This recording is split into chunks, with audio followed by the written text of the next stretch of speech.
Pour apporter ma contribution dans cette série de capsules initiées par l'African Performance Institute, j'ai choisi personnellement de m'intéresser au secteur de l'éducation, qui a été le premier impacté dans les solutions apportées à cette pandémie par la fermeture brusque de tous les établissements d'enseignement secondaires, primaires, professionnels et aussi des universités.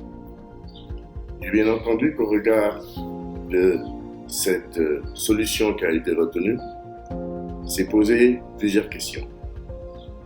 Les premières sont relatives à ce que j'appelle la continuité pédagogique. Comment faire pour assurer la continuité des enseignements, préserver les acquis qui avaient été capitalisés lors de cette fermeture, donner confiance aux apprenants, aux enseignants, aux parents d'élèves dans les solutions qui sont apportées pour essayer de diminuer l'impact de ces solutions sur le quantum horaire.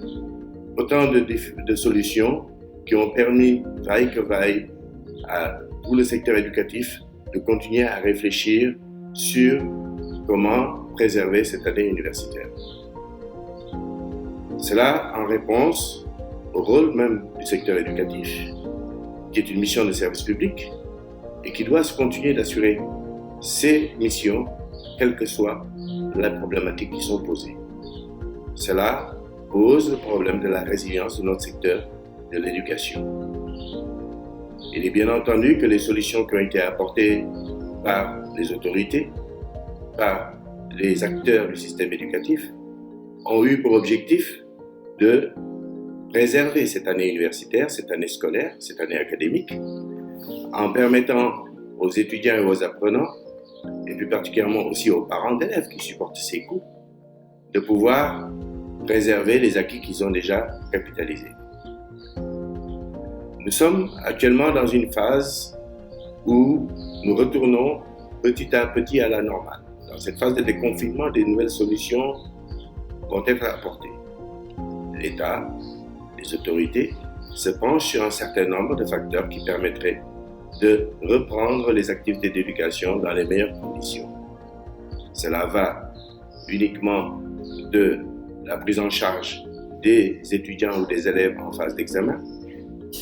Cela part par l'ouverture progressive des différentes capacités d'enseignement. Cela rentre aussi dans un autre aspect qui est de reporter l'année universitaire ou l'année académique, de telle façon à pouvoir garantir le quantum horaire. Autant de solutions qui montrent s'il en est que notre système n'était pas préparé à encaisser ce type de crise. La solution la plus utilisée a été l'enseignement à distance ou l'e-learning. Cette forme d'éducation a plusieurs avantages et est fortement éprouvée. Mais sa généralisation à l'ensemble des acteurs du secteur académique n'est pas prouvée et n'est pas facile, puisque cela entraîne un certain nombre de questions auxquelles il faut répondre.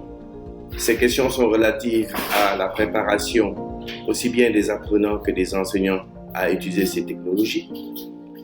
Cela aussi pose des questions relatives au triptyque enseigner, apprendre et évaluer, qui sont à la base des modèles pédagogiques qui sont intégrés actuellement dans nos systèmes.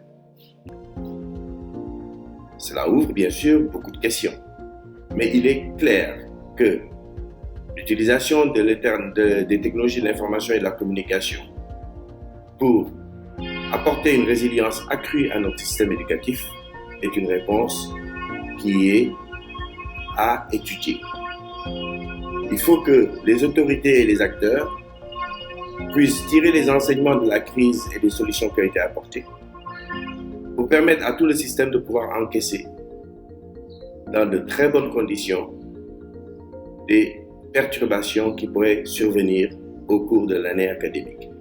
Cela afin de préserver le rôle de mission publique de l'éducation, mais aussi de rentabiliser l'investissement que met l'État dans ce système et surtout de garantir l'avenir de nos apprenants.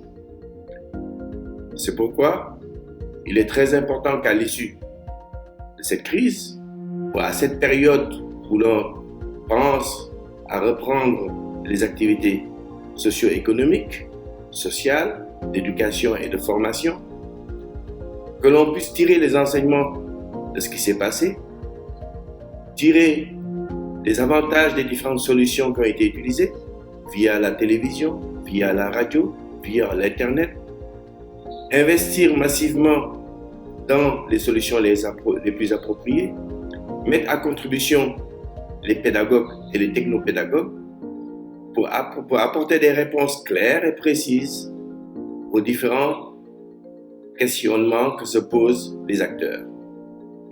Car, je reviens encore à ce triptyque, enseigner avec les nouvelles technologies, c'est enseigner autrement. Apprendre avec ces outils, c'est apprendre autrement. Et évaluer, c'est évaluer autrement. Cela met à plat notre problématique de formation en présentiel, qui est lourde, coûteuse, et qui pose un certain nombre de questions. Nous pensons fortement que l'intégration des solutions que nous avons utilisées pendant toute cette période dans un nouveau modèle éducatif permettrait d'atteindre une résilience, la résilience la plus parfaite pour pouvoir répondre aux préoccupations des autorités, mais aussi surtout aux préoccupations des apprenants, des parents d'élèves, qui ne souhaitent pas, quels que soient les éléments qui perturbent cette année académique, perdre les avantages qu'ils ont acquis et surtout préserver l'avenir de leurs enfants. Je vous remercie de votre attention et j'espère que cette contribution permettra d'amorcer des réflexions dans le sens de pouvoir apporter des réponses définitives à ce type de questions.